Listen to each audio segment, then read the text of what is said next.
What's up, everyone? Welcome to this episode of Creator Support, where we're going to be answering your questions about YouTube Shorts. And on this episode, we're joined by Todd Sherman and Renee Ritchie, who are both employees at YouTube. The questions that we asked them were gathered from all of you across YouTube, Twitter, as well as from our subreddit, that's r/Colin and Samir. And we asked them questions across a variety of topics, starting with how does it work? How does Shorts monetization actually function? Then we talk about how to succeed on YouTube Shorts, how to find some viewership. We go over some of the myths that people have about the algorithm as it pertains to Shorts. And lastly, we just talk about the YouTube ecosystem in general. Where is YouTube heading now that they have Shorts? If we didn't answer a question that you had, or you have a follow-up to something that we talked about, feel free to tweet that at us, put it in the subreddit, or put it in the comments on YouTube. And if you make it to the deep end, you'll hear one of the most unrelatable gripes ever from Colin. You know what? I disagree. But it fell flat. It fell unbelievably flat. So that's just a treat for you in this episode. Yeah, if you make it all the way to the end, which we call the deep end, you'll see me bomb. Enjoy. All right, Todd, Renee, welcome to the show. Thank you. Thank you. It's good to be here. Who are you guys and what do you do?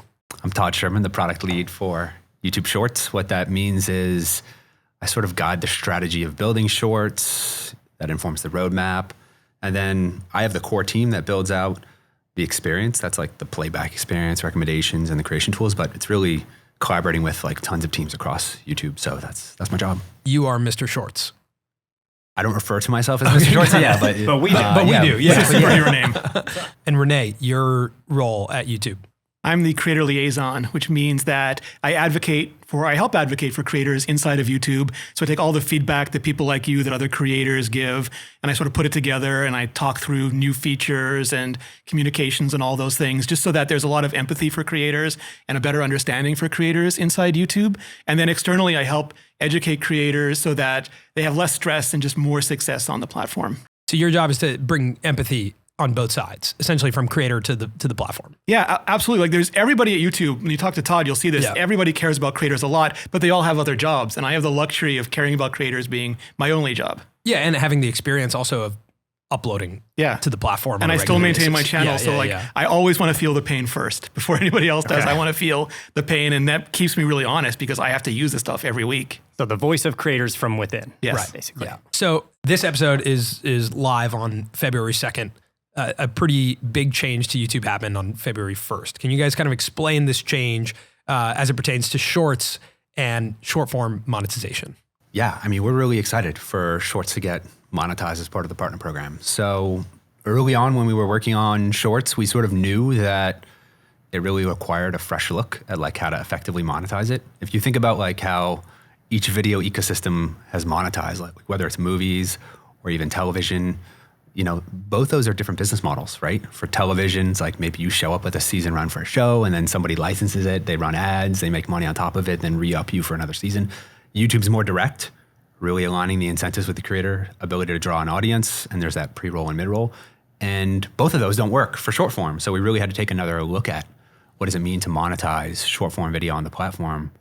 And it took a bunch of effort and analysis and modeling, but we're really excited to start helping creators earn through Shorts. Yeah. How exactly does it work? Because my assumption with short form content is that it's extremely difficult to monetize because someone is watching 30 videos in, a minute, right? Yeah. And who do you attribute the ad revenue to when if there's 30 videos, maybe in between some of them, I saw 2 quick ads? How do you tackle that problem? I know YouTube was really the first to come out and say we've come up with a solution, but what exactly is it? It's true. I mean, we saw a lot of platforms try creator funds, but the problem with creator funds is the more successful creators are, the more the fund gets split up because it's finite, it's capped. So there's no real room to grow. You're doing better and better and the money you're earning is getting smaller and smaller. And one thing that's really cool about YouTube is that to our core, we believe that it has to be a partnership, that we can only succeed when creators are succeeding. Creators can succeed when the platform is succeeding. So we tried to figure out a way to apply the more traditional YouTube model, which is ad revenue share to Shorts.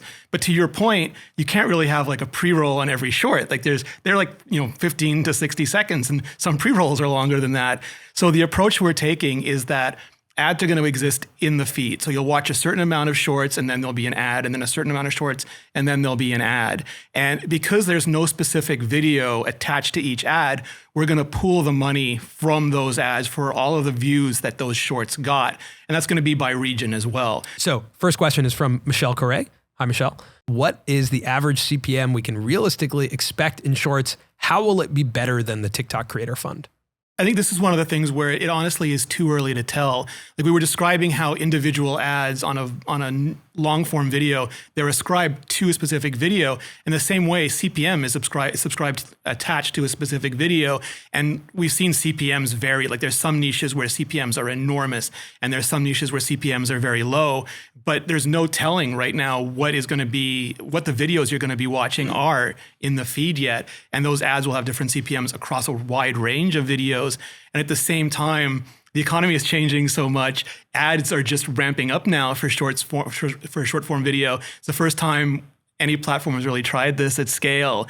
And sort of on top of all that, the benefit is that we're sort of in this together, where with the creator fund, any creator fund, it's capped. And the more people in it, the smaller the portion for each person gets, where this is theoretically, like the potential is uncapped, it's unlimited. We can grow in it together. And I think the important part for us is that this becomes a partnership. So my guess is that it's going to start off relatively slow and grow, as more and more shorts creators come and more advertisers become comfortable and more content moves into the shorts feed, but it's going to grow with all of us together. So it might be like, if it's slow for creators in the beginning, it's slow for YouTube in the beginning, and we're all aligned in our incentives to make this work really great for everybody. So when it comes to CPMs, my assumption would be that we're not necessarily going to get individualized. We're not going to have individualized CPMs like we do for long form videos, that this is going to be the type of thing where maybe you are a creator in a high CPM category, your contribution sort of just goes to the overall pool. And maybe you're in like some of the high niches have lower view counts, and some of the niches that have much lower CPMs have far bigger view counts. So all of that is going to be weighed sort of like a community, like in part of the pool. Okay. Will that even be, again, like back to what we're going to see tangibly now that this change has happened, like will CPM even be something in the shorts? Like how's it going to look on the shorts analytics tab or the revenue tab for shorts? I actually have not seen it yet. Yeah, as far as I know, CPMs are not part of what is reported out because so it's not even like the ads aren't attached to the video, right? Yeah. So to Michelle's question, like CPM is not even really a term that we're going to use when it comes to shorts monetization. I don't know if we've identified the term yet, but I believe there will be a term. There will be something in there that you can look at. Got it. Of like basically. Here's your allocation. And maybe called CPM too, but it might you have to wrap your head around the different nature of the CPM. Yeah. I think that's the important thing when it comes to monetization is that what's happening is not the same thing from long form applied to short form. It is two completely different products. That's right. And two completely different styles of monetization. And so we will have different line items. It's almost like, tell me if this is an okay thing that I'm going to make an analogy. I'm a big analogy guy. Like at a gas station, you buy your bag of chips and a Gatorade, and then you get to the front and there's like gum. And it's like, this doesn't work. I think it's like, do you know what I'm saying? I think it's how it's like a different product category. Television is different than long form YouTube, right? It's a completely Let's go with different, that one, Todd. It's a completely different business model. Let's get out of the gas station. Yeah. It is a completely different business model. And when we ask ourselves like, how do you monetize short form? The principle that guides us is like, how do we align incentives between viewers and creators and advertisers? They have goals, and our music partners as well. So you have like this, it's like a multi-sided platform, and you want everybody to keep participating and feeling like it's worth continuing to participate so they could reach their goals, right? And the long form business model of, directly attributable pre-roll and mid-roll just don't work in short form. So as we had to rethink it, this sort of pool-based model is really the solution that allows us to make progress there. It doesn't answer the CPM question because it's a little bit early, but we've really been working at like how to strike that balance because the fund is not an alignment of incentives. We've always viewed it even internally as kind of like a bridge to give us time to work on the sustainable business model where as YouTube does well and viewers have more demand for watching short form video, then creators benefit more, right? How does the pool play into the 45% going into creators as opposed to with long form it being 55? Sort of how do you How do you sort of explain that? Of course, with like channel memberships at 70/30, there are different amounts, but Yeah. I think one thing that factors into it is that, as we're sort of architecting the shorts ecosystem, it's one where we want the barriers to participation to be low. We want to give everybody a voice. We want to give, hybrid creators a voice that are mostly doing long form, but want to use short form for, exploring a creative angle or to, promote their channel. We want to do that. But we also want to give people just starting out that are maybe just doing short form a shot also, and having music be sort of like very much so part of the ecosystem factors into that revenue share split. So when you think about like what the platform offers long form creators, there's a certain interface that is between those creators and YouTube. It's like creators show up with their creative work. They put a ton of effort into this thing. They upload it. What do they get in return? They get an audience that ideally is growing over time. They get analytics. They get money. When you think about short form, we offer a lot more, right? So if you're a creator starting out, you can be offered inspiration through trends. You could be offered video and even music to remix. You're offered creation tools, right? And so the platform is sort of offering you more in order to help lower those barriers. Maybe hybrid creators, or I think we often call them multi-format creators now, right? Perhaps they don't need that as much, but we really wanted to have the ecosystem sort of architected so it was very easy for people to start and participate and get started. And so part of that is offering them more, and I think that factors into that percent. And just being sustainable, again, because this is so brand new. We want to figure out a model that isn't just like we do it and it doesn't work. We want to do something that we can build and grow over time, and this was what allowed us to make it sustainable. that's interesting. I hadn't thought of it like that. I was going to say, can you guys explain this graphic just so we're like 100% clear on how the allocation goes to the pool? All the revenue is going to be pulled together from the feed. And then you have monetizing creators within the Shorts program. There's going to be just some people who aren't monetized, creators who aren't part of YPP, so that doesn't count. There might be videos that are claimed again, so that doesn't count in here. And then you have creators who are not using music. And 100% of the money from those views, from those shorts, go into the creator pool. Then you have some shorts that are going to be using music, and that gets split between the creators and the rights holders. And then based on that, it gets divided up by region, by percentage of views. And the money from each region, based on the amount of views, gets allocated to the creators. So if you're, for example, 5% of the views in that region, you'd receive 5% of the money, and you get 45% of whatever that creator pool is that's assigned to you. So Colin and I don't use popular music in our content. I don't. Maybe we'll find some dance content that works for us, but unlikely. Unlikely. It could happen. But we don't use music, but the pool that we are a part of will be reduced because there are creators who do use music, and that will be split with the music companies.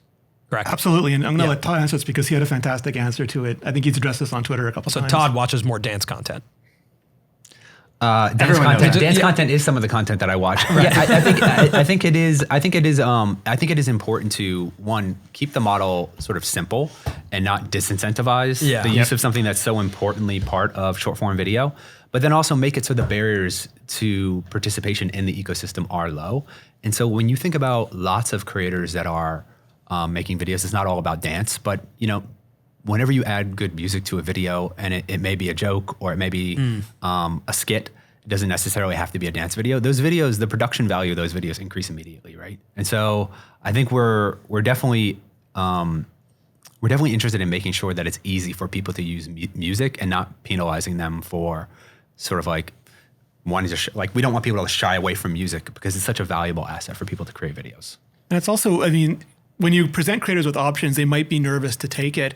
And especially it disadvantages creators who are new to the ecosystem because they don't have all of these resources to do all this stuff on their own.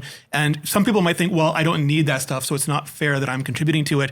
But because shorts really are this ecosystem, they really do work together. It's like it raises all ships. So the better the quality of the feed, the more interesting videos, the greater the pool of content, the more engaged viewers will be. And that's going to benefit every creator. I understand that. When I look at short form content, I think that primarily the benefit is distribution, right? As opposed to maybe deep community building. Yep. And when it comes to something like that, you do want to make sure that the barriers are as low as possible so that if someone does want to use a trending song, they could reach the maximum amount of people possible. And then if you're a multi-format creator and you're looking at this as part of your overall strategy, and the thing I love about YouTube right now is that you have the ability to do things that would take like a whole studio or a whole music label previously. Like you can use shorts to tease out the big VOD that you, like the big long form video that you have coming. And then when that VOD lands, that long form video lands, you can do a live, like you can do a premiere for it. You can go live and answer questions. You can have fan interactions, and then you can pull shorts, like highlight shorts out of that video and out of that fan interaction, and you can make those into more shorts. And that, if you think about, like, that's how Marvel markets the Avengers, with like a trailer, then the movie comes out, they do the red carpet, they do the all the interviews, and then they do, oh, this is the biggest movie in America, and those are their shorts again. And I think that's where the value for creators who might see, oh, I'm subsidizing the shorts ecosystem, but you really have these tools, and you can use the tremendous discovery power of shorts to drive more value for your other content. The same way, like, live isn't as discoverable as a regular video, but it builds such great community. And if you invest in that, then you're creating all these people who become more interested in your products and more interested in your other videos. So I like to think of it almost holistically, where the sum is much greater than the parts. I think for us, as much as creators want to embrace change, the question that we got all of the time from creators is more so around, do we want to lose this behavior that most YouTube users have of having that expectation that they'll sit down and watch a long form video by adding shorts into the mix? And one of the questions we have here leans into that. It's from System Z, and it says, how do we know for certain that we won't damage our channel performance by mixing long form and short form? We spent a lot of time growing an audience for one. Surely CTR will take a hit by new subscribers interested in shorts, not clicking long form when recommended. This is a really understandable anxiety. Like, I sympathize with this a lot and hear from creators a lot about this, because they feel like, well, what got me here, maybe that's not to get me where I need to go. And they're like uncertain, and they don't want to change things up. They'd rather continue to go with what works. What we've done is we've gone and looked at channels that are doing shorts and long form on the same channel, right? And we have data scientists that go and do studies on this and really look for evidence. Is there harm happening, right? And to date, we've not found that. What we found is that channels that are doing both actually perform better in subscriber growth and watch time. And it's easy to sort of like, it's easier to have those general statements, but each individual creator is a different person with a different channel, right? And so oftentimes the things I like to discuss with creators when talking about this is like, well, are you doing shorts that are kind of like the same vibe as your long form videos? Would your audience that enjoys your long form videos also enjoy your shorts? Or is it like a real departure? Are you trying to experiment with like a new thing that might even justify having a separate channel because it's really a whole different angle for you, right? And so there's some interesting details there about sort of like content strategy. But in general, I think usually creators know their audience best if they're going to be enjoying shorts and if they're going to be enjoying shorts from them and sort of the style of videos that they like to create. So I think, like, sometimes we just assume we own our audiences, like we built them, but they build us as well, and they have agency. And there might be whole new audiences that really only want to watch shorts that we've not been able to tap into before. And maybe like they know we have long form content, but they really, really enjoy our shorts. And I think that's great too, because it opens up a whole new growth path for us. And even before shorts, like in the feed mechanism, there were creators doing amazing under 1 minute videos, like Ryan George, who does the pitch meeting for Screen Rant on his own channel. He'd have like 30-second, 45-second videos where he would just make a joke, and they were amazing and got millions of views. But it just wasn't as widely accepted then that I think it is now. So this kind of brings up a question that comes up a lot when it comes to short form and long form. When like we're looking at the hybrid creators, I think a lot of the creators who have built their audience on long form, now investing in short form, there's a curiosity about the correlation or the bridge between the two, if there's an algorithmic bridge, right? And so this question is, what is the correlation between shorts and long form videos for channel growth and monetization? Is there a correlation? Can a creator focus more on one and still be successful? Or is both more successful? What is the relationship between the two content forms? There's a few interesting things to share here. One is when we first started out with shorts in the early days and experimenting with them, there were some users that really started leaning into watching them, and inadvertently their home recommendations started getting taken over by short form video in a way that was like crowding out long form videos that they otherwise would have preferred to watch. And so this was like an accidental, you might consider it like almost like contamination of the recommendations.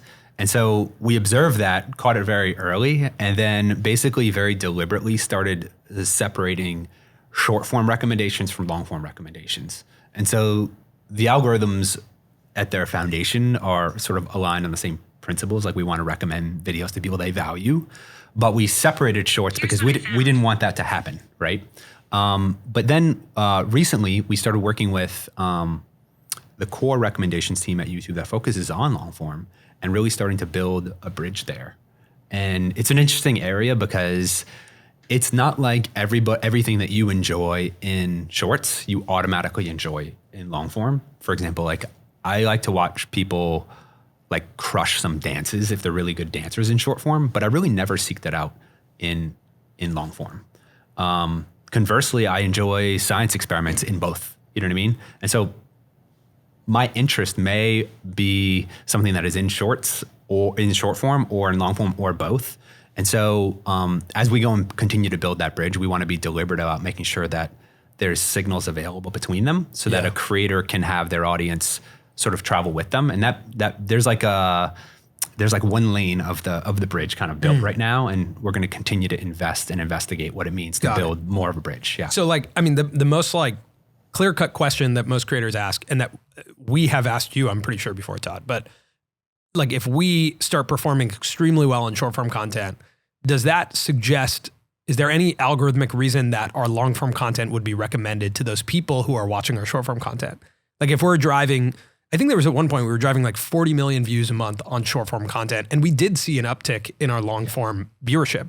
Are those connected only because there's more brand exposure to Colin and Samir, or are those connected because the algorithms are looking at that and saying way more people are watching Colin and Samir content, we should recommend them long form content too? The way I think that is the right way to think about it is if the algorithms can prove to themselves that it's good to recommend them, then it should happen. So if, let's just take your channel is like, let's say the algorithm tries to recommend those long form videos to people after they see that they're high engagement on shorts, and then they engage with them, enjoy them. That's a great feedback. Got it. Right? That's a great feedback loop for the algorithm, right? But if it tried to do that and the algorithm it's not conscious and it didn't work, what it may conclude is something along the lines of like, well, maybe they're doing something different. Observing it, you might conclude, well, maybe that channel is doing something different with their shorts than their main long form, or for whatever reason, the audience doesn't travel. I think in general, I think we're very committed to figuring out how to have that audience that has clearly shown interest in short form figure out if they enjoyed the long form too. It's one of those and the other way. Yeah. I guess that's why why you're suggesting it's so important for creators to match the tone, vibe, subject matter from shorts to long form. I wouldn't be prescriptive in that way. Okay. Like it sort of makes sense to me that if it does match, you would have greater sort of like portability of that audience from short form to long form or vice versa. But there's also a scenario that someone maybe figures out something else and it also works, right? Yeah. Like, I think it goes back to that, don't think algorithm, think audience when you're doing your strategy, because the algorithm really does try to follow the audience. So if they see that people are engaging with your short forms, it tries out the long forms. The audience loves the long form too. Personalized to that, each person in the audience, of course, it'll start leaning more heavily into that. But if it's like to Todd's previous point, they really love the shorts here, but they're not too into the long form, they'll focus on what the audience person really loves. And then we have to think as creators, what is our strategy there? Are we looking at shorts as a way to drive discovery towards our long form? Because shorts really, their power is in discovery. So we want to drive that to our long form. Or do we want to use shorts as a way to grow a new audience? Or do we want to use it to experiment with a new content type because we're not sure we want to invest in long form content yet? And we want to use the shorts as sort of like a proof of concept. So then it's more important for us to get that data or to grow that audience than it is to maybe moving that audience is stage 2 of our strategy. When it comes to TikTok, like a lot of creators, and we've spoken about this a lot, that a lot of creators who get popular on TikTok, like to quote unquote make it, they move over to YouTube. Sure. Like the making it of a TikTok creator is, can I bring audience to YouTube and create a community on YouTube? Because I think we've all kind of recognized amongst us creators that YouTube is the space where you can build longevity, you can build long-term careers, and because of the multi-format nature of it.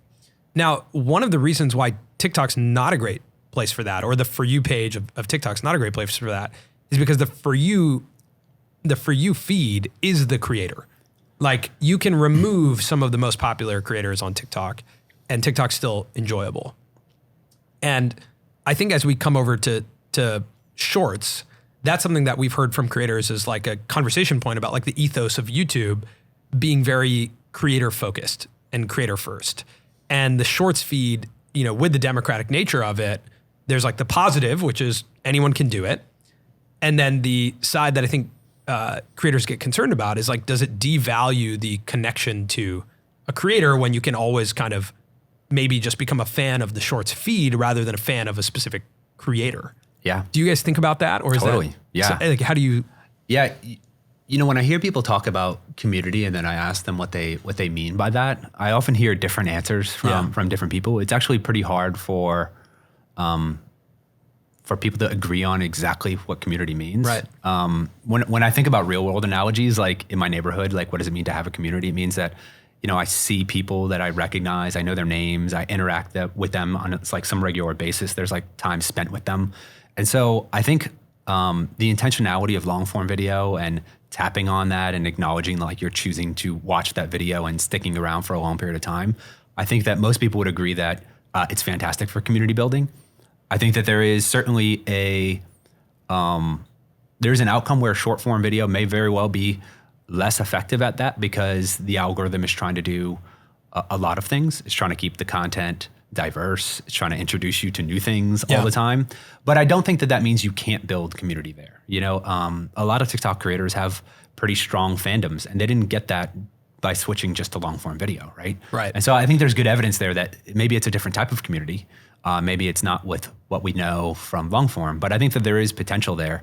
But it's sort of a different ecosystem. In the same way that like, you're from Canada, right? So like the arboreal forest in Canada is a very productive ecosystem. There's like bears, and in Siberia there's like tigers, and very healthy ecosystem, different than a rainforest, different type of ecosystem, right?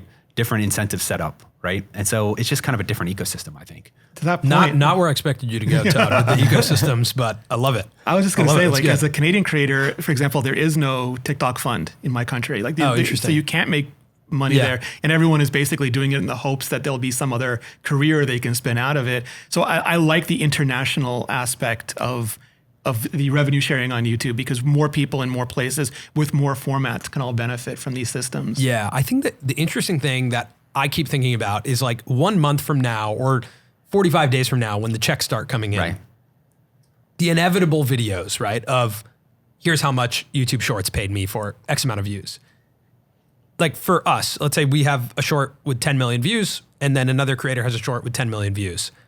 The variance in how much we get paid is based on where our audience is viewing from, right? Yes. If out of our 10 million views, the majority of that audience is in the US, Right. it's going to be very different than another creator who's the majority of their audience is in India or, you know, in Europe or somewhere else. And that variance is going to be a lot different from the videos that come out of here's how much YouTube paid me for 10 million views on a long form video. There's actually more probably information that we can pull from and be like, oh, well, your CPM is lower, your RPM is lower. And that's why, you know, my 10 million views are different from your 10 million views. But I think I'm really interested to see when that happens, when creators start, you know, Right. publicly posting content about it, because that is a really important thing, in my opinion, for YouTube. Like we as creators, obviously, like where we're sitting, this is incredibly meta. Like we are meta people. Not Meta the company, but Meta like the concept. Yeah. We are very self-aware, Meta. We talk about the concept of building a career on YouTube as creators. And when the TikTok Creator Fund, you know, rolled out and as creators started getting checks from that, screenshots of that were very like popular and viral tweets or viral pieces of content to make of like, look how terrible this is, right? Like how low the revenue is from these platforms. what do you think in like a month from now? How's that going to feel? Or like as the checks roll in, like do you anticipate? I guess Renee, you have to anticipate this because people are going to ask you questions about this, like that incredible variance. What can we speak to now just to like in prep of those? Yeah, I think like that's not a new problem because like we've seen on Twitter now, even now, people who are part of creator funds across various platforms, they post their screenshots and it's like it's up 1 month and down 1 month, but my view was up, but the payment was lower. And it's almost like a black box where you can't even tell what's happening or why. And I think the advantage here is even if it does take some time to ramp up, it like people are going to be able to see what's happening. Like it's a partnership.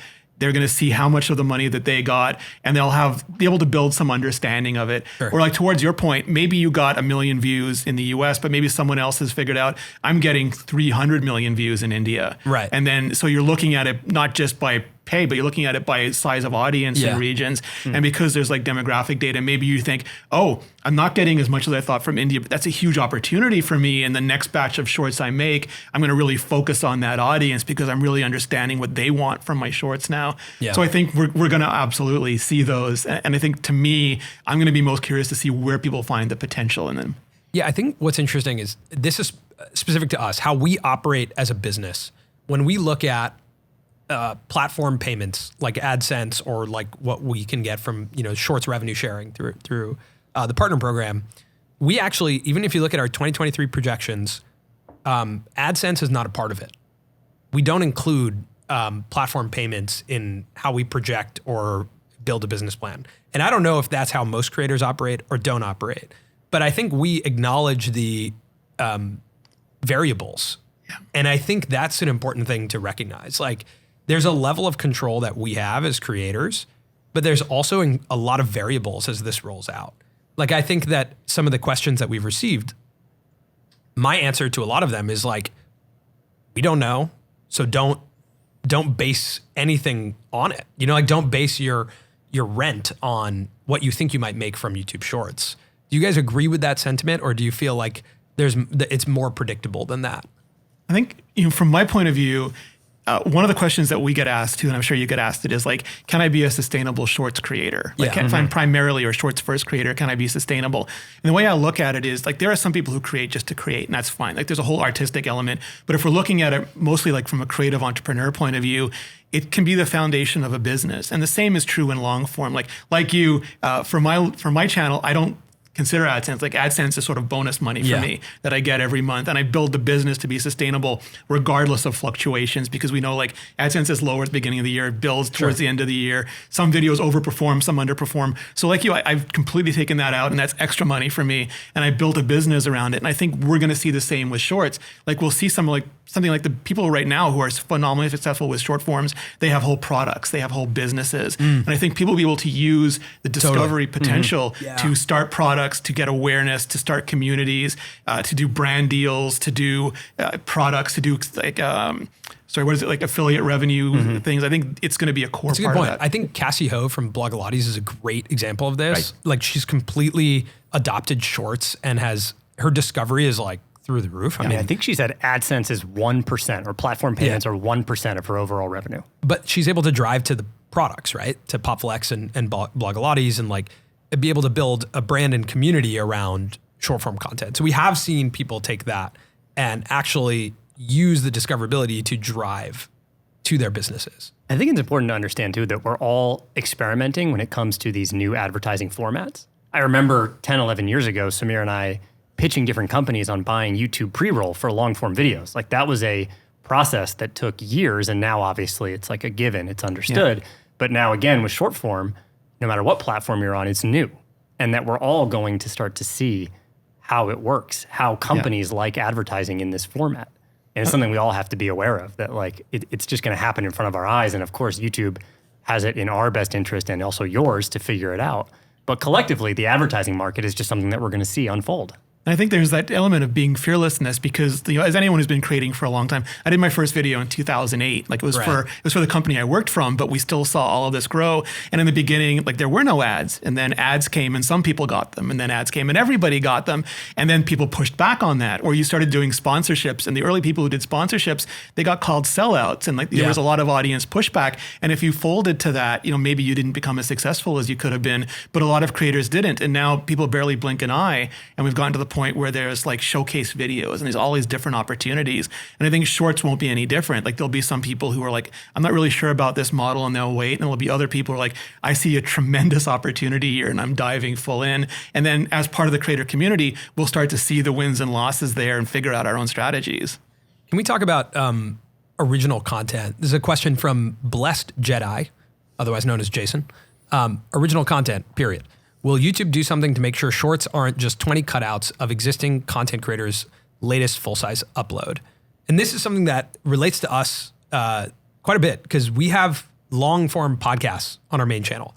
And those are oftentimes clipped at a faster pace than we can clip them. Right. And sometimes with more creative subtitles and text treatments and B-roll than we will add to them.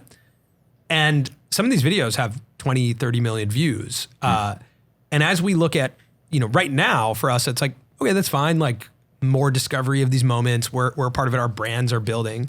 But as monetization gets attached to that, that becomes a different relationship between us seeing a clip of our content on someone else's channel with 20 million views. How do you think about original content and attribution or content ID when it comes to short form content?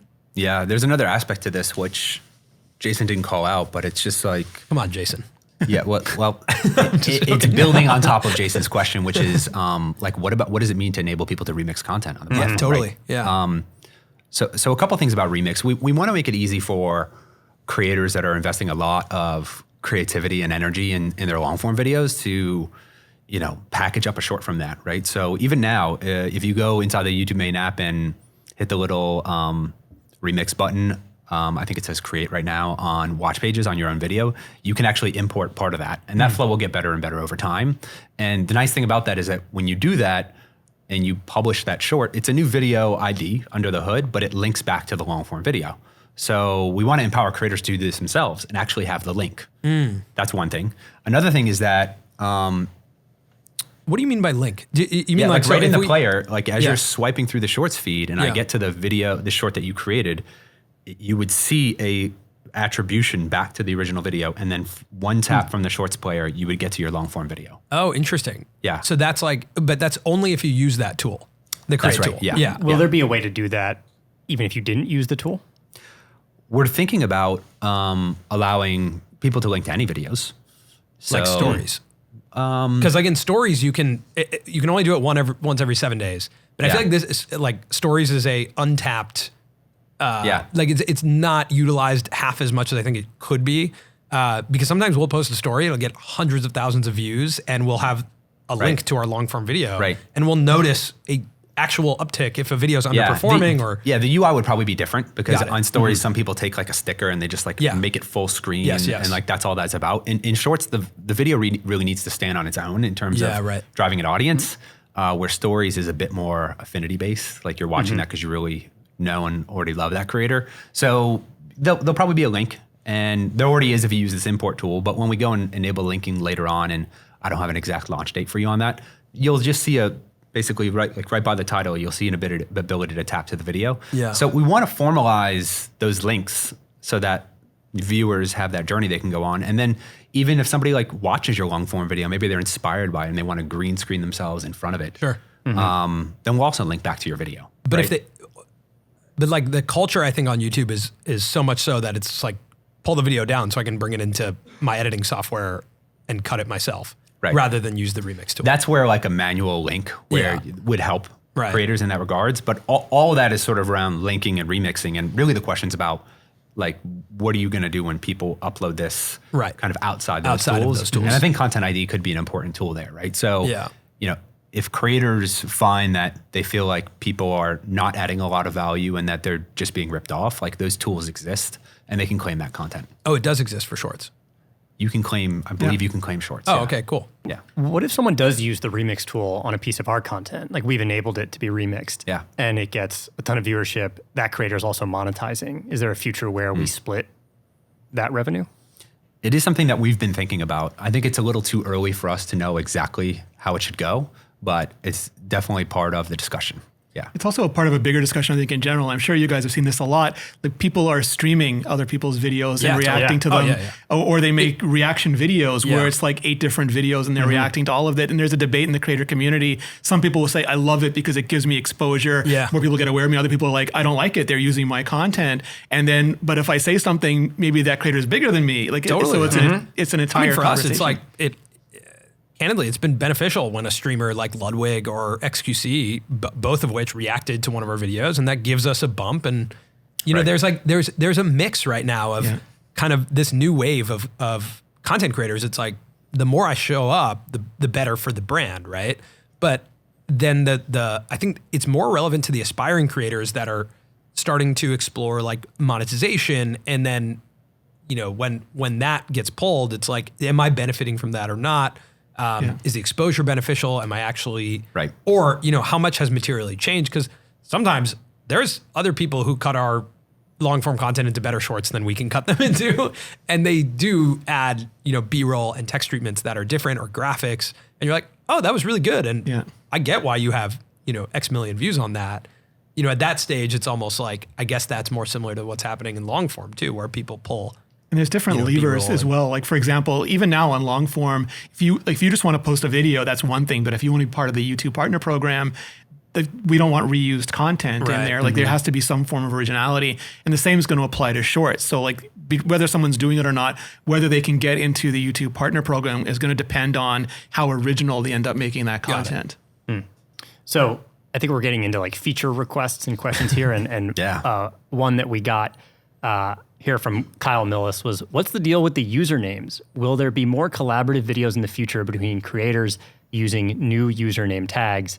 And then there's also a tweet here from Nico Omalana who references the like Instagram collab feature. And I'm curious, are there any plans to have a feature like that with shorts? Yeah, I think what Kyle, what's up, Kyle? I think Kyle, what he's referring to here is at handles, right? Yes. Yep. Yeah. Exactly. Yeah. Like why do we have at Colin and Samir? Yeah. What are you planning, Todd? So like I think that when you think about YouTube, like how did it get this far without at handles, right?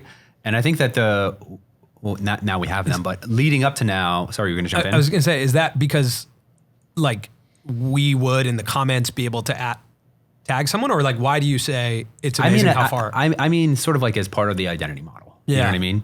I kind of found that like beautiful because as a creator, it was like, this is a different platform. It's a channel. Yeah. It's not a username. Yeah, it's a channel. It's not a username.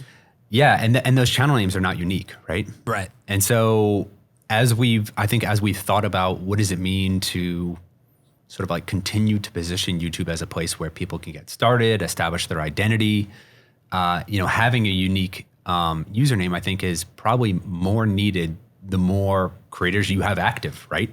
And Shorts is certainly bringing in a lot of creators to become active. And so, the namespace when they're not unique can get pretty busy and hard to parse. And how do you find somebody, especially when you build a platform that's like more participatory? Yeah. Where, I can mention you, like, I'm making a video and I want to mention you, like, well, what is the right, which Colin Samir channel is it? You know what I mean? Having some uniqueness tied to that, I think, is important. And so I think that probably does unblock more ability to collaborate and have features that are more participatory, where it's a little bit more conversational.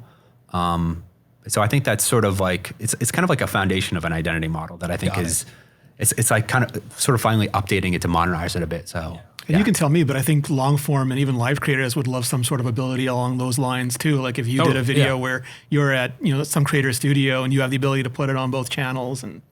Oh yeah. I mean, on Instagram, that collab tool, increases audience size like significantly, right? Like if we collab with Marquez Brownlee, which is an example of something we've done, and he accepts the collaboration, then it shows up on both of our feeds. It's like incredibly beneficial.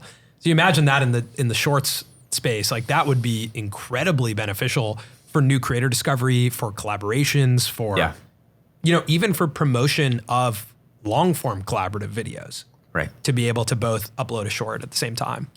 Something too that I love specifically about Twitter is that, if a large creator interacts with one of our tweets, it will, from my understanding, help surface that tweet in a feed that has more viewership.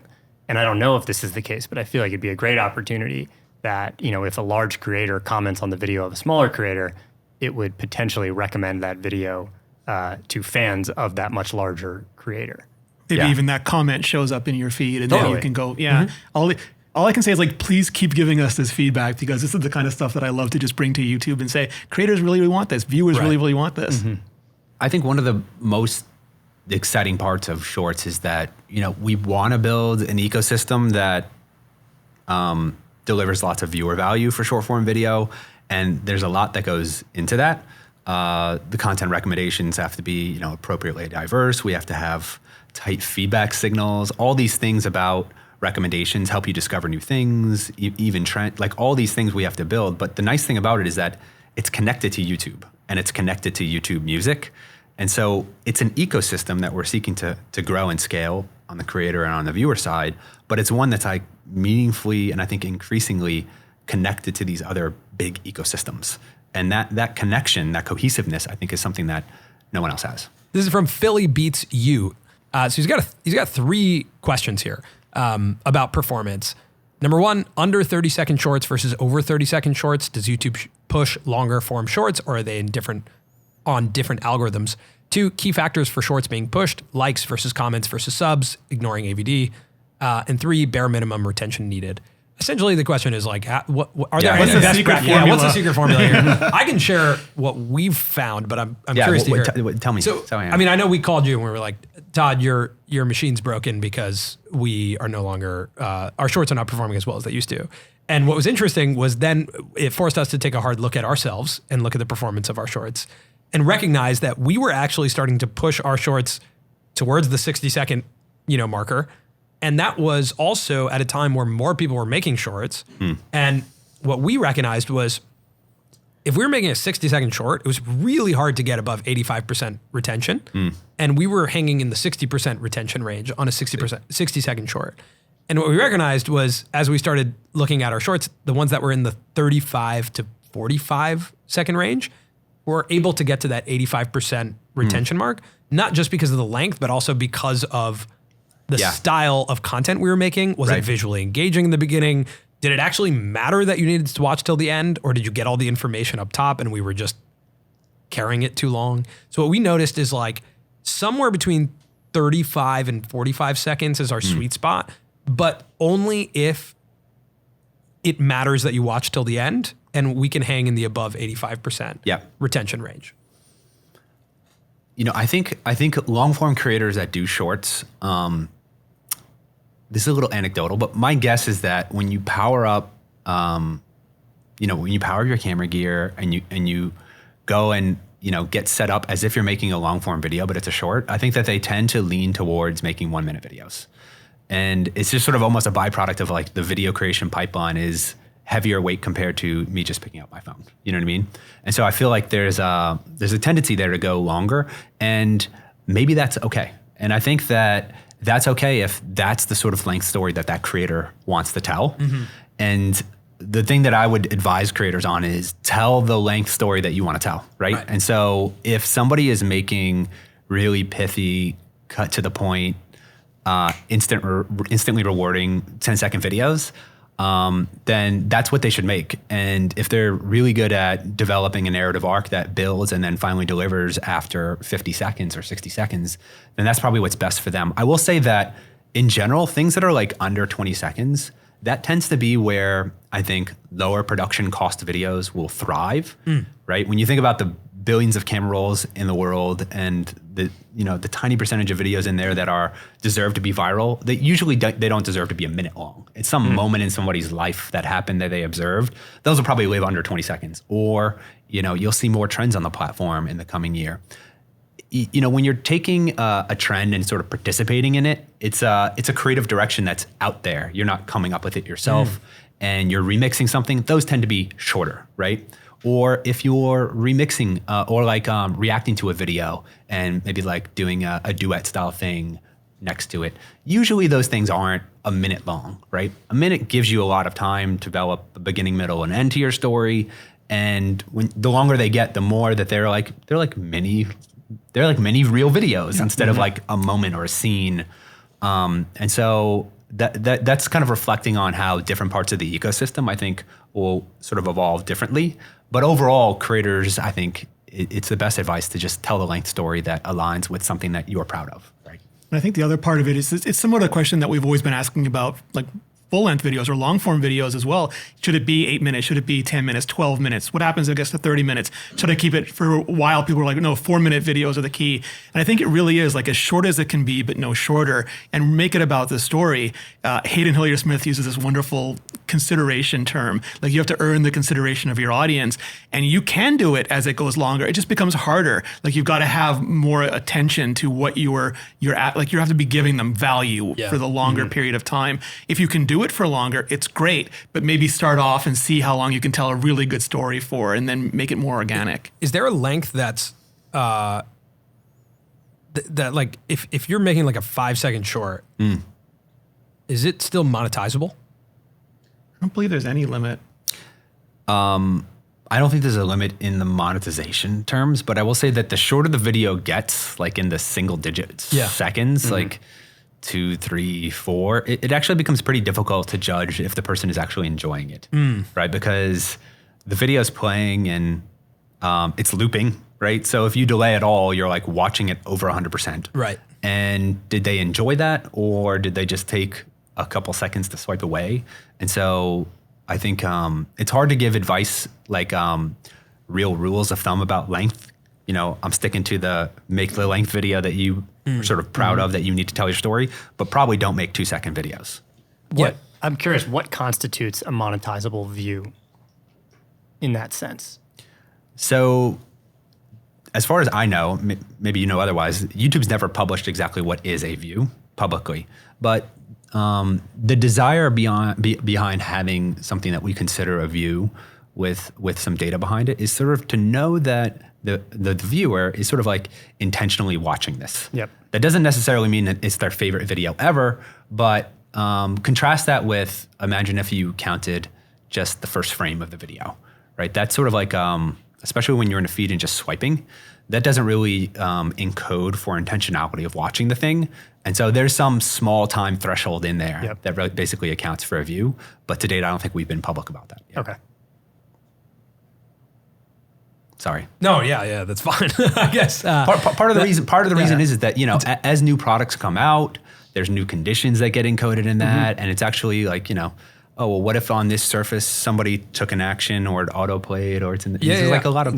What factors go into, like I know we've heard the term viewer satisfaction quite a bit. Yeah. Like do likes, engagements, comments, is it all part of that, you know, satisfaction score, quote unquote, or is it...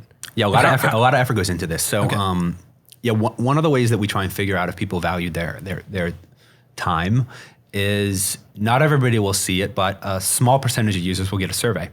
So as they're swiping through the Shorts feed, they'll see a survey, and it's basically a smiley face survey ranging from sad to happy, and in the middle is neutral. So you can think of it like a 5-star survey where 5 is the best.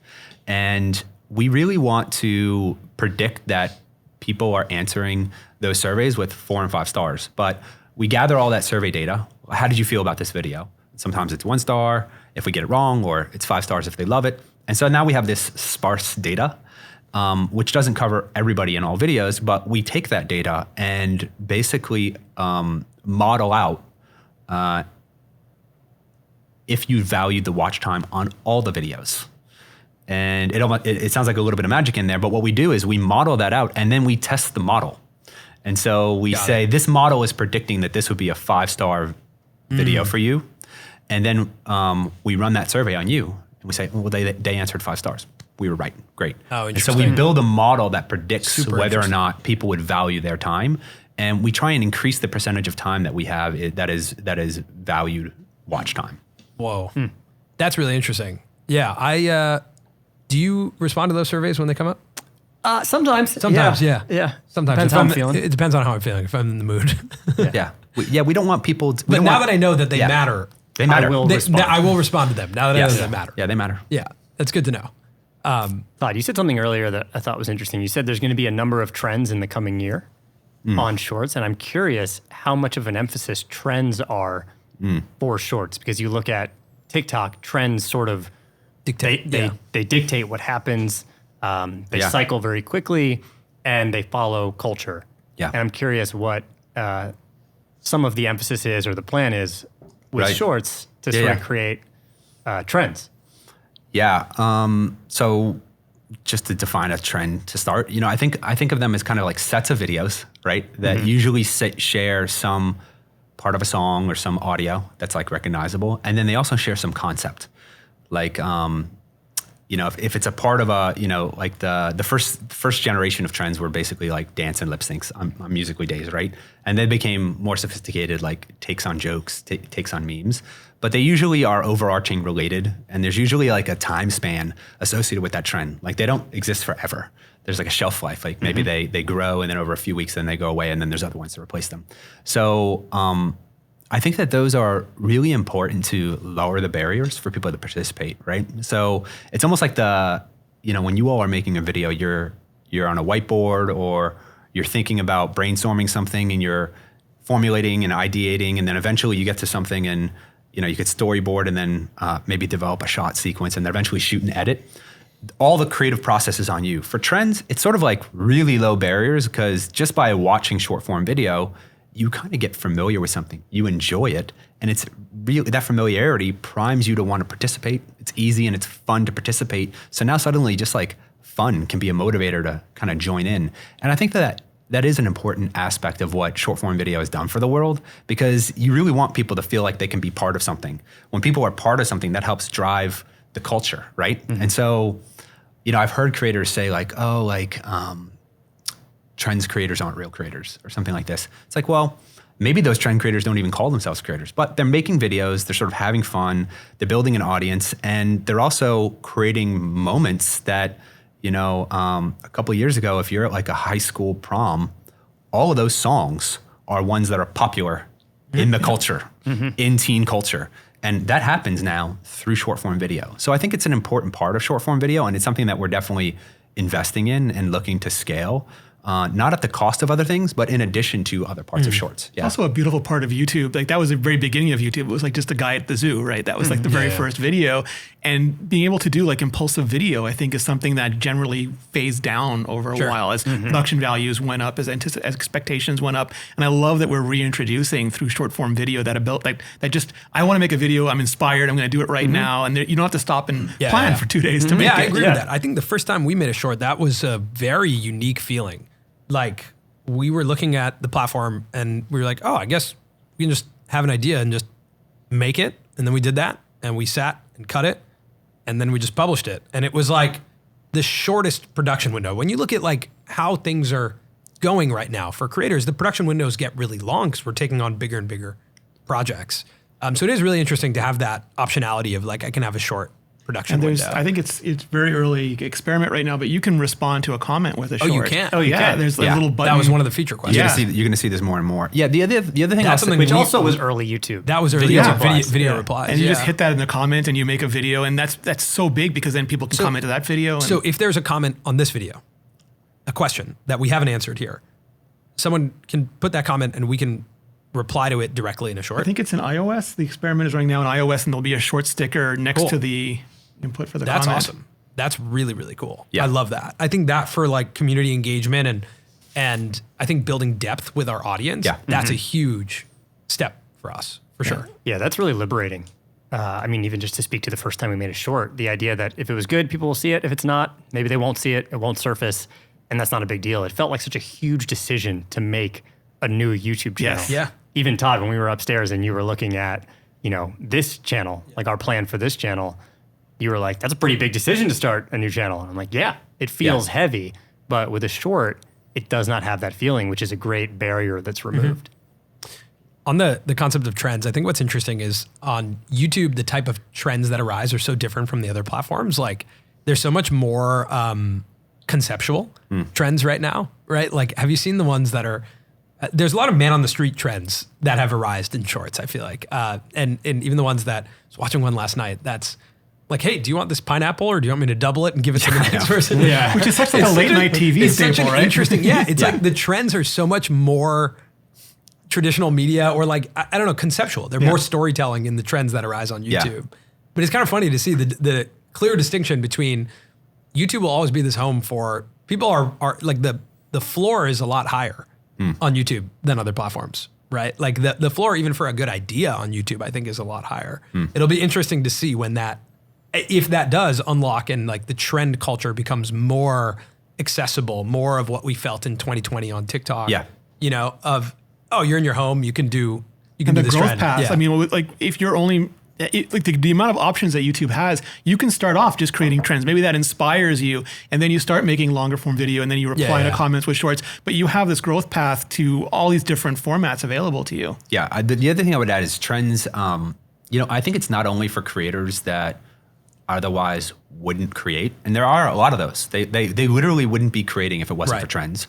I think it's also for, and I've heard this from unnamed big creators, it's like, I love this. This is like shoot from the hip content where I see how that joke trend relates to what I do. And without much planning, I can get a video out that day, keep my audience engaged, stay connected with that trend and the audience that enjoys it, and maybe even build my audience, right? Justine is so good at that. Like you'll just see a short come up and it's exactly what the trend is, but it's for her new cables or it's for her new review or something.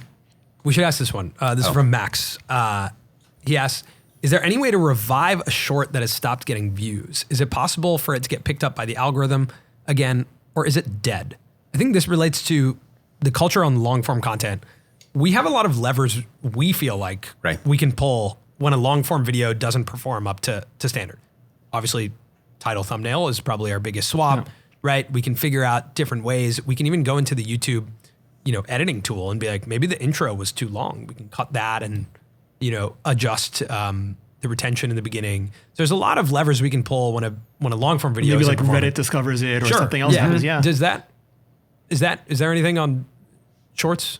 My instinct is that optimize for learning and moving on and making more videos and like just create more shorts. Right. I mean, it sounds a little weird for me to say that out loud as like, you call me the shorts guy or whatever, but like Mr. Shorts. Mr. Shorts. Thanks. Yeah. So, I think instead of obsessing about that video and why it didn't do well, see what you can learn from it. Yeah. And then try again. And, more attempts on target is probably a better learning experience than trying to tweak what was. That's fair. That's fair. So here's a similar question from Ben. He says, what is the expected lifetime of a short? I think long form can long tail and evergreen grow for years. Is shorts different? I feel they tend to die off much quicker. Yeah, it's a good question. I think there's going to be a lot of short form video that kind of feels evergreen, but there's certainly going to be some types that are deliberately have a shorter shelf life, right? So for example, like the trends, back to that. Like trends by their very nature need to sort of like grow and then go away and make room for other ones. And so those are going to be shorter shelf life. If we start improving our ability to recommend newsworthy content, that newsworthy content usually has a shelf life associated with it also, right? And so there may be types of content that deliberately has a shorter shelf life, but we don't we're not like turning knobs deliberately trying to make evergreen content not get an audience. I think it really comes down to that the ecosystem is growing. There's a lot of folks uploading, and we're constantly working at trying to connect viewers with the videos that they enjoy.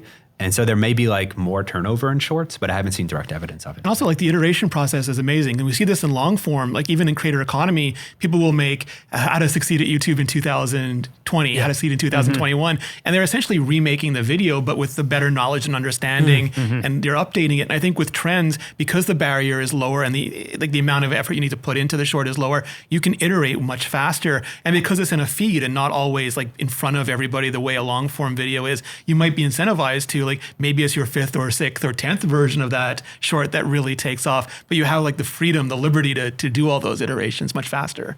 This question comes from VAT19. We've noticed that many of our shorts take days before they really take off and get millions of views. Why is there a delay? The long form algorithm is the opposite.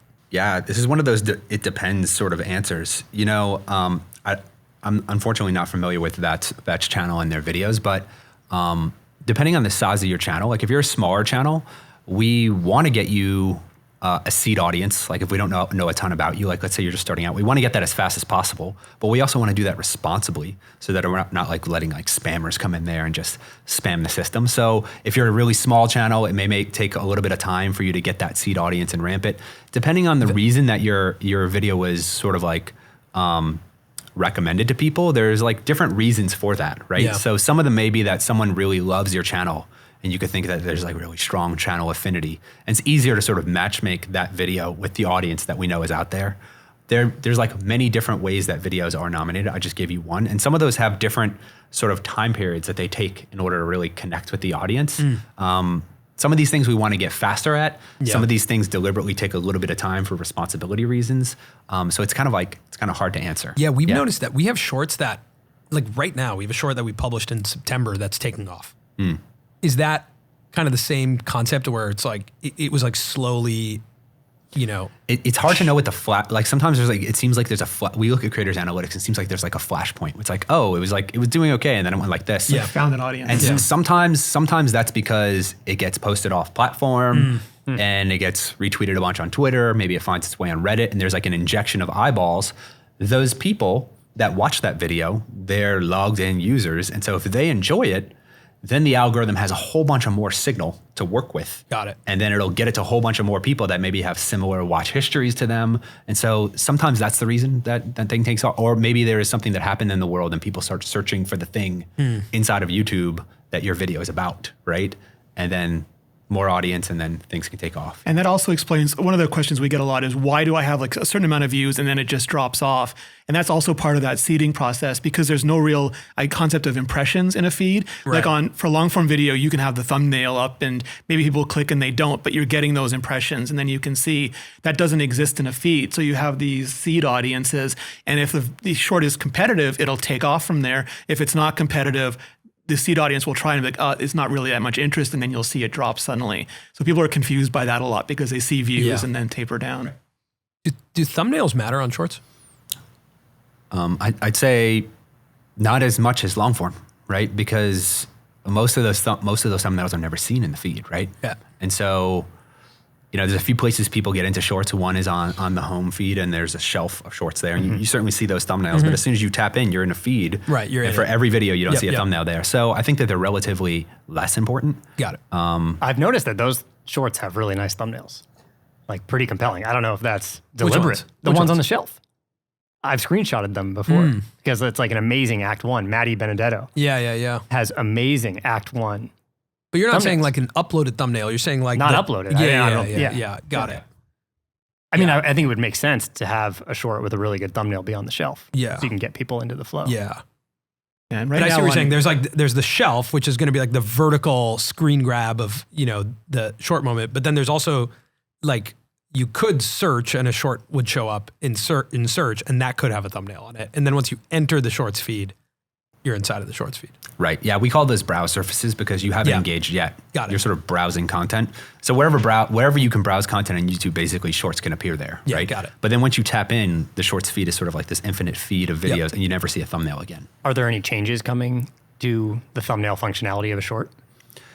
Yeah, like right now we're algorithmically selecting them and that causes creators, especially creators that are used to having that control, a lot of anxiety. So we're going to allow people to like pick the frame. Yeah. And causes also a lot of unfortunate screen grabs of us. Yeah. Or very fortunate, or depending very on your point of view. Yeah, that's true. Yeah, so we want to give creators some more control there. But I think that we're probably going to stop shy of like custom uploaded thumbnails because of the relative less importance for them. And there's also a lot of time and effort that people put in to I think thumbnails. it reduces friction a lot. Like if you added I don't thumbnails there, personally want that. I don't want that functionality. stress on my life. I think shorts have become like a low stress version of creation. Choosing for the us. frame is appealing. Yeah, Like, yeah. You can do that right now on Android. Choosing the I think frame it's is going to be totally iOS fine. next. But if you start adding uploaded like vertical thumbnails, that would be too much. I hear the feedback I get is a mixed bag from like creators with a million subs. Some of them really want that control, and then others are like, please don't open up the thumbnail game on don't shorts. open Yeah. up Yeah. that box on shorts, please. Yeah. And it creates Personal like request. expectational debt again, because sometimes people over-index on the thumbnail, like, oh, the CTR is much higher. Right. But then the video doesn't deliver Doesn't on it, perform. so your due duration goes down, the video doesn't perform, and you've sort of sabotaged yourself. So So here's a question that I like about the algorithm from Sensei Seth. Are there any algorithm myths they hear all the time but aren't true? I've got some. You start. I mean, like one of them is that the algorithm pushes videos for creators. And people think like, I made a video, why isn't the algorithm pushing it? When in reality, the algorithm pulls videos for viewers. So when you go to the Shorts feed and you swipe, or you go to the homepage and it loads, it's pulling what it thinks are going to be, what we think are going to be the most satisfactory videos for you.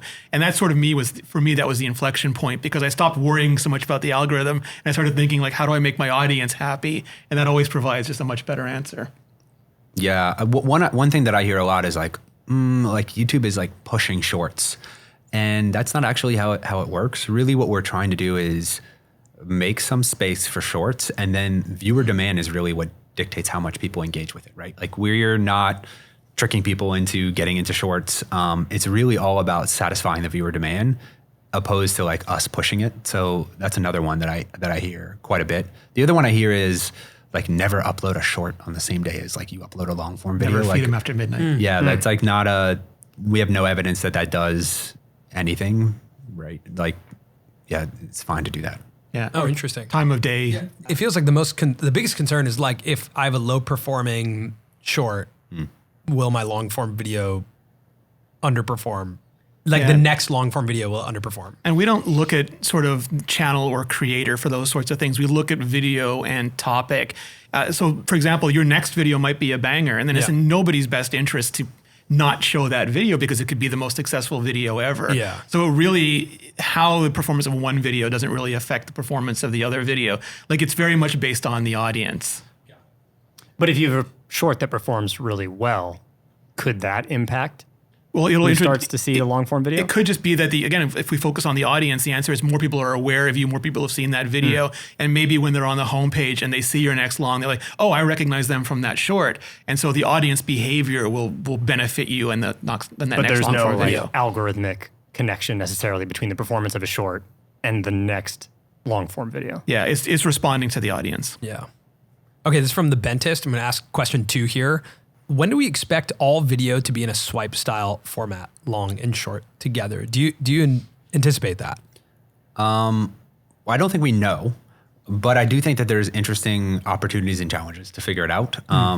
Is that a goal? Like, is that a goal of YouTube? Do you think? It's not a goal that we're like explicitly like, oh, here it is, and we're like all working towards that. But I think that we're always asking ourselves, what is the best way to present video to users that satisfy, their desires to watch and get videos that they value, and then like what's best for creators, obviously. So there's no goal that we're really working towards as like a mile marker there. But I think there are interesting challenges with it. When you think about swiping into videos, when they're very short, the cost of being wrong in the feed is really low. But the longer that video gets, if you swipe into a movie that you don't want to watch, you kind of have to invest more time to determine if you really want to watch that video. And so there could be a potential future where somehow these things are integrated, but it's not, I don't think it's a foregone conclusion. So there's probably things to learn there. Would you guys want to see that? I have mixed feelings about it. Yeah, I have mixed feelings. Because when I do feel paralyzed by choice with thumbnails, I would like perhaps a horizontal feed that I can swipe through where it's auto playing, similar to television or cable, just so that I don't have to choose. I would trust that YouTube knows the 3 or 4 videos that I might be interested in, which they already do on recommended. It's just that I don't have to choose their auto playing. Yeah. I'd be interested in it, but I'd also be worried. So you want a long form feed? Yeah, a long form feed of videos. I don't know if I want both in the same feed. Right. Yeah, I mean, it could be like it's a full swipe culture of like you swipe right and now you're in the long form feed, you swipe left, you're in the short form feed. With long form, it's all about my expectation. My expectation is that I have opened YouTube and I'm ready to sit for perhaps 5, 10, 20 minutes. And I want that type of experience. Yeah. Right. So I would want to have those videos sort of held to a different regard, because I might not judge them the same way I would judge the first 1 to 2 seconds of a short. And it's interesting though, because we're already seeing creator behavior change. Like thumbnails on the mobile device, they'll start auto-playing if you linger on them for a while. So people have to be much more cognizant of not just the thumbnail, but the experience of the first 3 to 5 seconds. Yeah. So then if it's in a feed, is everybody optimizing for, I don't want them to like start watching the video and they immediately swipe out of it. So I have to like over-optimize for the first 30 seconds. I don't know if this is why, but Phil DeFranco has substantially changed his first 15 seconds of his show, which is so interesting because now if I hover over, Phil's content, it does play those first 10, 15 seconds. And I'm like, oh, okay, I see the stories. All the stories he's going to cover. It's pretty interesting how how creators are going to react to this. And it sets expectations. So maybe like the first story is not that interesting, but I really want to see the third one. Yeah, totally. Do you anticipate shorts being able to push beyond 60 seconds, or is that like similar to TikTok right now? We're seeing longer form, short form vertical content in multiple places. Given the nature that YouTube has both, do you anticipate that shorts will push beyond 60 seconds? No immediate plans for this. Yeah. I think that, the interesting thing for us is that turns out you could already go beyond 60 seconds on YouTube, right? And so there's like an entire ecosystem that's thriving and growing there. Yeah. And so we're trying to sort of like draw a line and really have a truly short form focused ecosystem. I like that. But even within shorts, when people are making 40, 50, 60 second videos, it is that higher production effort usually. Yeah. It is the narrative arc. It is the beginning, middle, and end. And then at the lower end of the ecosystem, we would expect there to be sort of like more casual, lower production effort, more viral videos, lower cost to create those things. And so there's already kind of like a nice shape to it where at the longer end, more serious production effort can be put into it and those things can be rewarded. Right. And you're going to see also on the sort of like 20 seconds and under, more of these like trendy things, viral videos, remix videos type of things live down there. And you can do vertical long forms if you really want to. So. Oh yeah, I guess that already exists. It just wouldn't be in the feed. Yeah. Right. Yeah. So what do you guys anticipate YouTube to look like, 1-2 years from now? Like how does the addition of monetization to shorts, from an existential standpoint, like how does it change YouTube?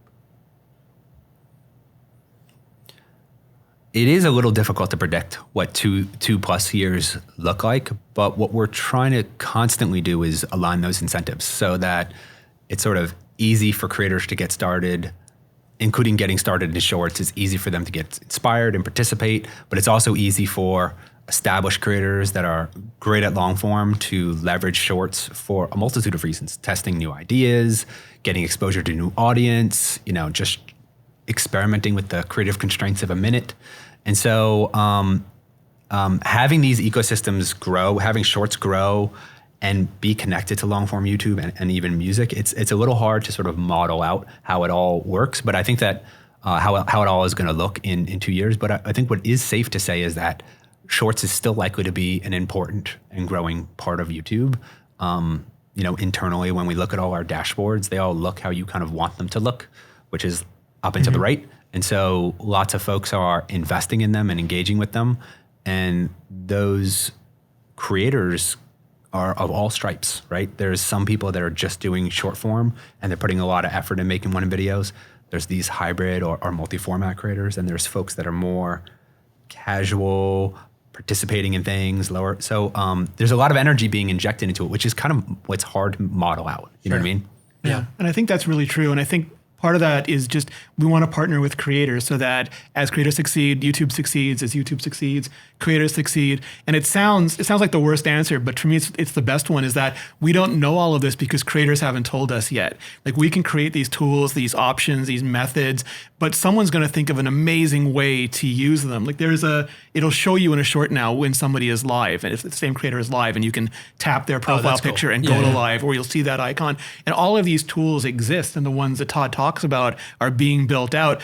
But we just know, like you guys or like some other creator is going to come out and figure out these amazing formats or use cases, and then that's going to teach us as much as we're providing this. I think that's what makes it like super interesting and exciting for us every day. Candidly, the thing that I'm walking away from this conversation most excited about is the comments. Being able to respond to a comment with the short. That gets me like really excited. I think there's such cool opportunity to build like a deep community through that type of and content. just getting more, like, exactly, that'll bring a whole new wave of creators in. Super cool. And then we want to do that. We want to make it easier for creators to become creators and then to thrive as being creators. And that's what a lot of these tools and monetization options, like earlier access to fan funding is coming this year as well. All of these tools just allow people to be creators and succeed as creators earlier. And then we learn from that and we try to make the next generation of it. All right, this question from Vince C. Can you ask them if they've seen my car keys? I had them this morning, but now I can't find them. I mean, jump into the Shorts feed to keep swiping. You know, They might show up There's an there. algorithm there that tries to explore. They're probably next to your phone because you were watching the shorts. Right. Yeah.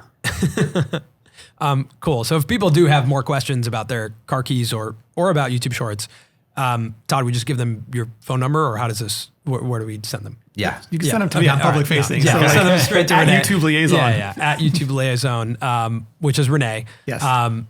I'm also so impressed always on Twitter to see how many responses Team YouTube has constantly, is constantly responding to people. So, but specific to Shorts and this conversation, I think reaching out to Renee absolutely. is the right move. And you can do that on YouTube too. It's at YouTube Liaison on YouTube as well. Cool. Yeah. Or if you're listening and watching this episode on YouTube, you can leave a comment and perhaps Samir and I will respond. Yeah. Right. Yeah, we can respond.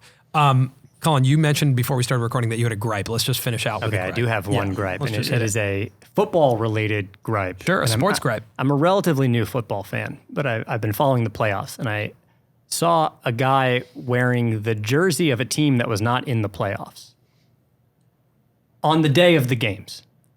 And I just feel like, if your team doesn't make it, why go around with the jersey on Sunday?